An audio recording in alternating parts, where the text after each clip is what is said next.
Benar suatu pepatah berbunyi, fides quaeren intellectum, iman menuntut penalaran. Artinya iman itu harus dipertanggungjawabkan, bukan didiamkan. Karena iman yang didiamkan itu akan menyebabkan orangnya terperangkap dalam fantasi transendental, seolah-olah dia menggenggam kebenaran. Padahal Islam bukan agama fantasional, bukan agama hayalan.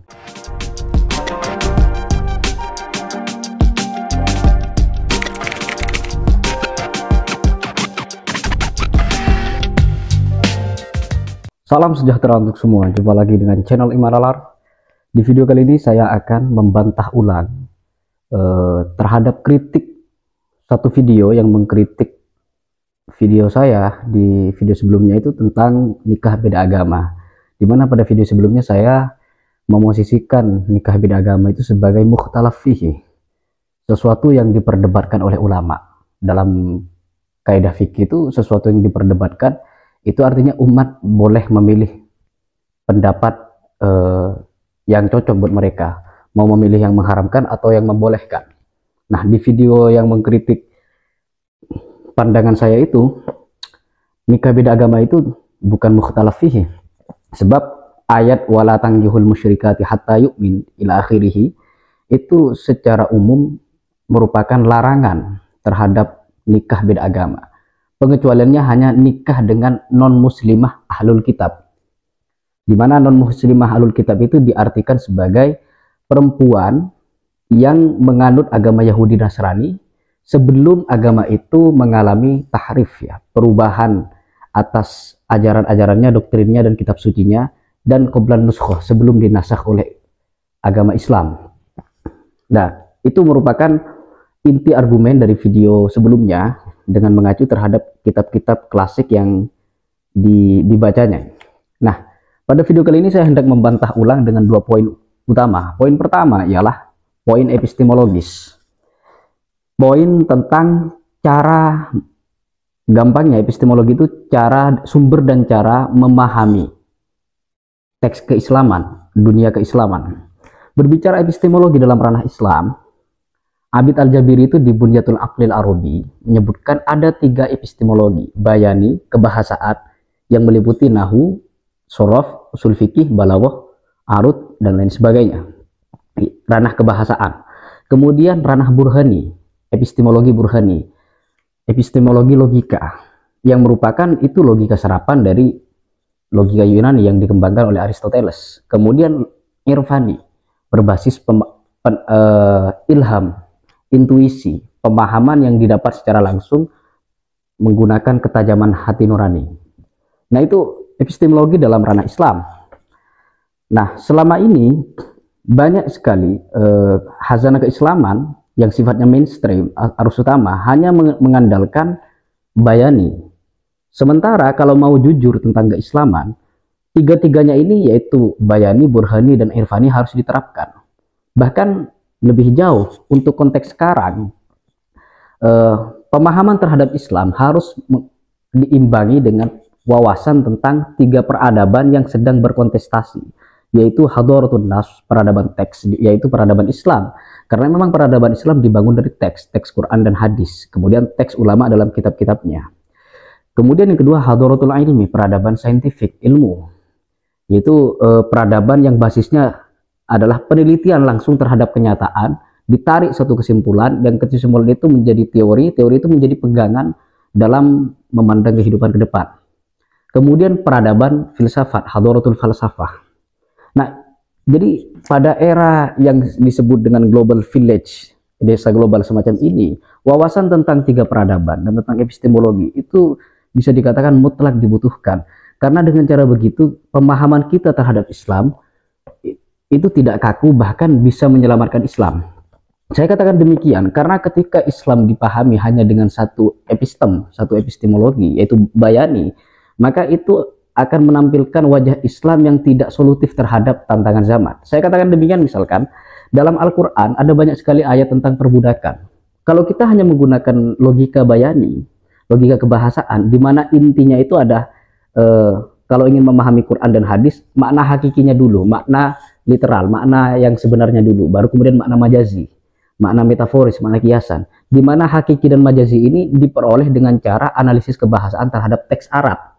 terhadap dunia Arab, bahasa Arab. Nah, ini apa ya? Kita akan justru resikonya kalau memahami Islam hanya menggunakan epistemologi semacam ini, ayat perbudakan itu berarti ayat yang kadaluarsa, karena sekarang sudah nggak ada lagi perbudakan.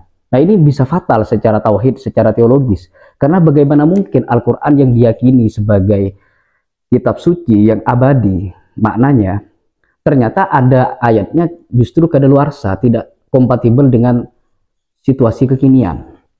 Dan sebenarnya ada banyak sekali ya isi dari Quran dan hadis yang justru kalau didekati, dipahami hanya menggunakan epistemologi bayani, itu justru menampilkan Quran dan hadis itu tidak korelatif, tidak relevan, dan tentunya tidak solutif, tidak bisa bergerak fleksibel, dialogis dan dialektis dengan perubahan zaman. Itu contoh ayat perbudakan misalkan. Kemudian itu poin pertama dalam poin umum kritik epistemologi. Berikutnya ialah peradaban Islam yang katanya yang sempat maju pada abad pertengahan, ada yang menyebut 500 tahun, ada bahkan lebih, atau bahkan bisa dikatakan hampir 1300-an tahun, karena pada ranah politik dan ekonomi berdirinya Turki Utsmani itu berlangsung selama 1299 Masehi sampai 1299 Masehi sampai 1924 Masehi. Jadi apa ya, rentang dari 1924 ditarik ke belakang ke era Turki Utsmani, ditarik lagi ke era Abbasiyah, Umayyah, itu menampilkan bagaimana Islam itu menjadi peradaban yang maju dan merupakan kontestan paling berat bagi peradaban lain dalam pertarungan kebudayaan, pemikiran, ideologi, dan sebagainya. Nah, Islam yang maju ini, terutama pada abad pertengahan, seperti pada masanya Imam Syafi'i, yang hidup pada era dinasti Abbasiyah, itu bukan hanya Islam dalam pengertian murni.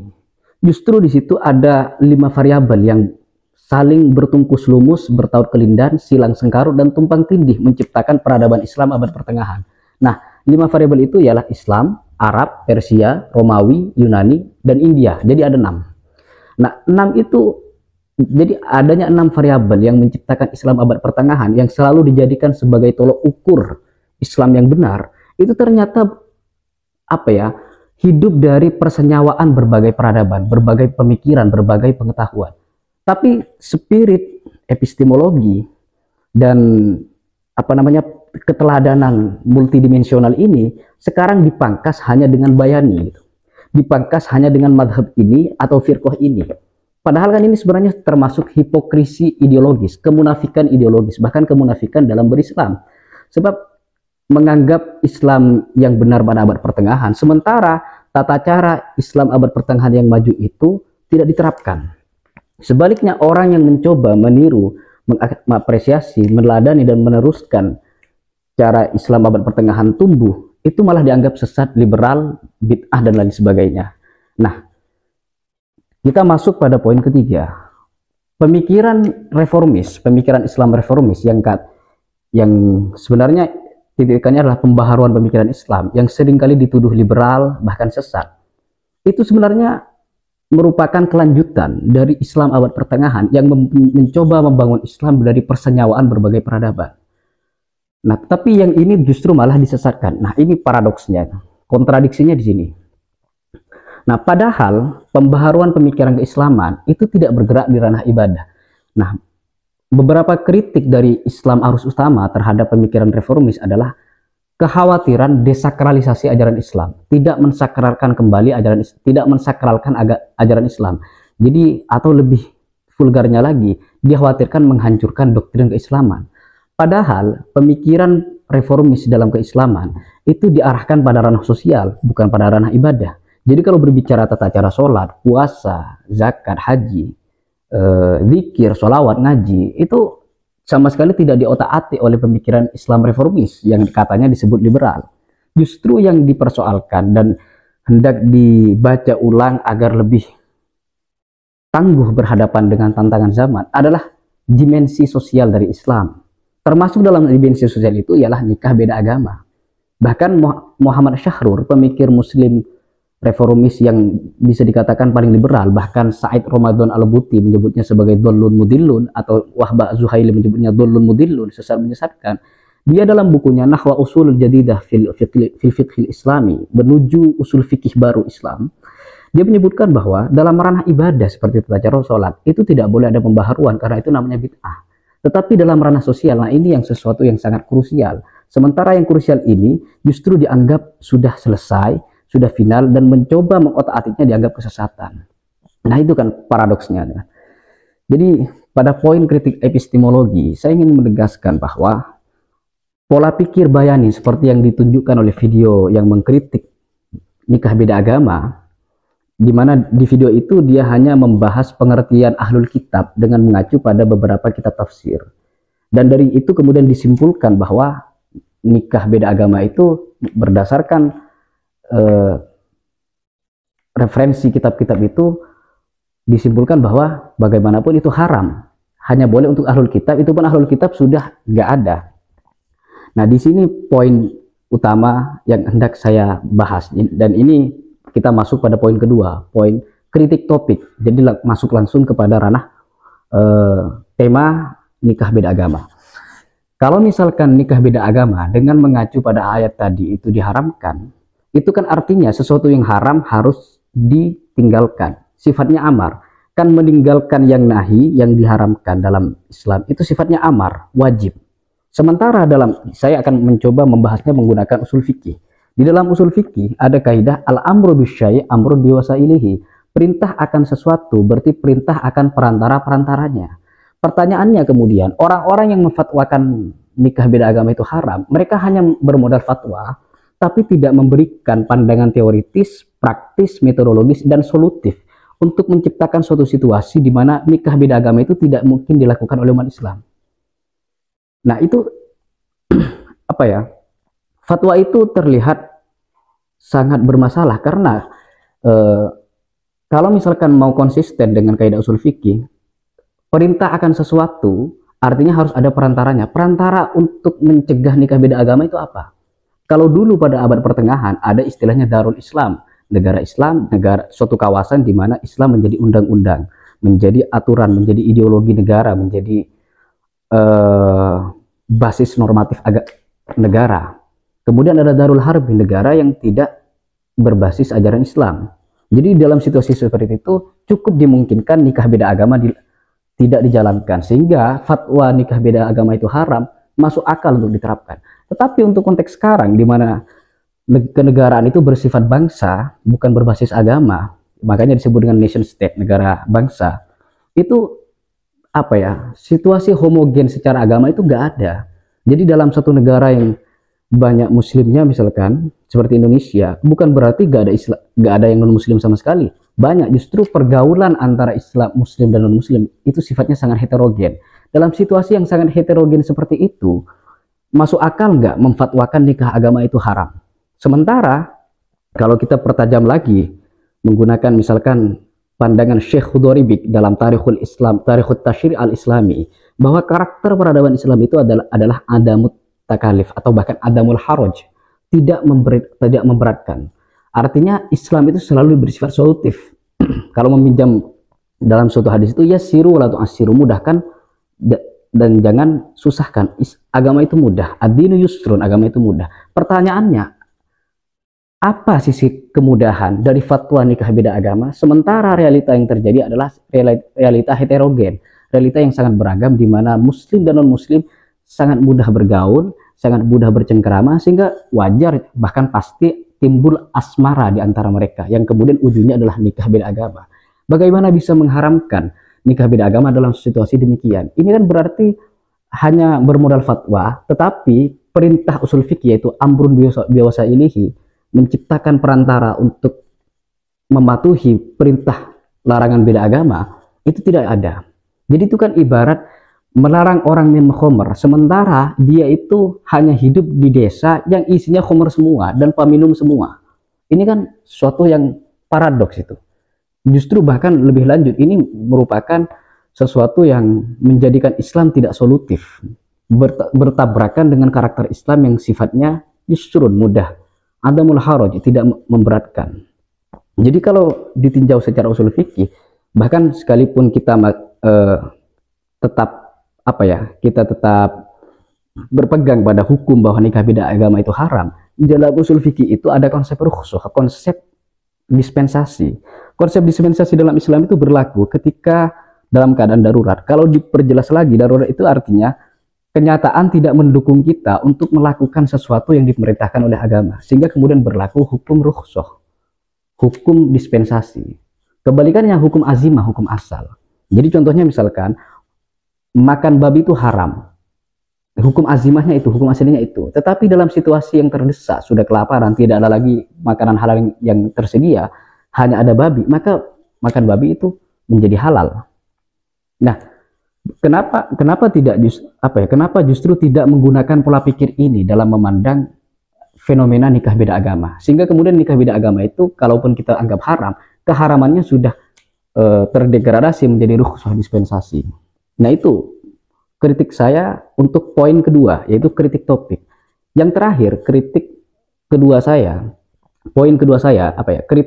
dalam kritik topik ialah memahami Islam itu harus menggunakan konteks. Saya katakan demikian karena setiap teks pasti ada konteksnya.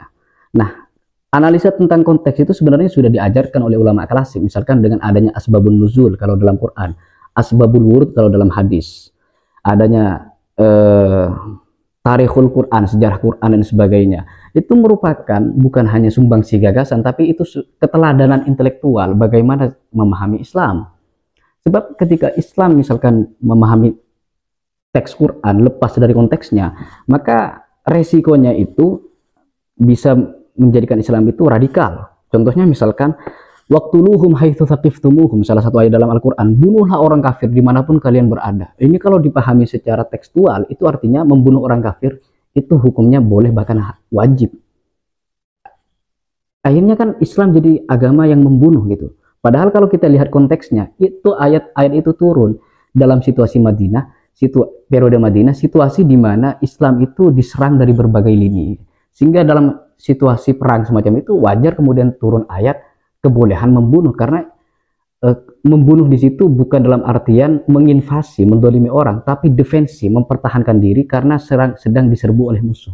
Nah, itu ya, pola pikir kontekstual semacam itu sudah diteladankan oleh ulama. Nah, kenapa itu justru tidak diterapkan pada ranah nikah beda agama? Sebab kalau misalkan nikah beda agama itu tidak dipukul rata hukumnya haram mutlak, padahal itu pengharamannya secara mutlak itu, pengharamannya itu masih krisis secara epistemologis dan krisis secara kontekstual. Kalau itu masih dianggap sebagai haram, berarti berapa banyak orang yang terhukumi dosa karena situasi tidak memungkinkan mereka untuk menghindari nikah beda agama. Justru di situ akan menjadi bumerang. Orang yang memfatwakan haram itu juga mendapatkan dosa karena mereka tidak memberikan solusi teoritis, praktis, metodologis, dan bahkan filosofis untuk menciptakan suatu suasana di mana nikah beda agama itu tidak bisa diterapkan. Nah, itu ya dua kritik saya yang sebenarnya masih bisa dilanjutkan lebih jauh, tetapi dengan dua kritik itu, kritik epistemologi dan kritik topik, saya hendak menegaskan bahwa pemahaman terhadap ayat Al-Quran itu bisa berbahaya jika hanya didasarkan pada literalnya, pada bunyi teksnya, tanpa melihat konteksnya, hanya memahami nas tanpa melihat wakiknya, kenyataannya gitu. Karena itu sebagai penutup video, benar suatu pepatah berbunyi fides quaerent intellectum, iman menuntut penalaran. Artinya iman itu harus dipertanggungjawabkan, bukan didiamkan. Karena iman yang didiamkan itu akan menyebabkan orangnya terperangkap dalam fantasi transendental, seolah-olah dia menggenggam kebenaran. Padahal Islam bukan agama fantasional, bukan agama hayalan. Demikian, semoga berguna. Akhir kata, salam iman dan nalar.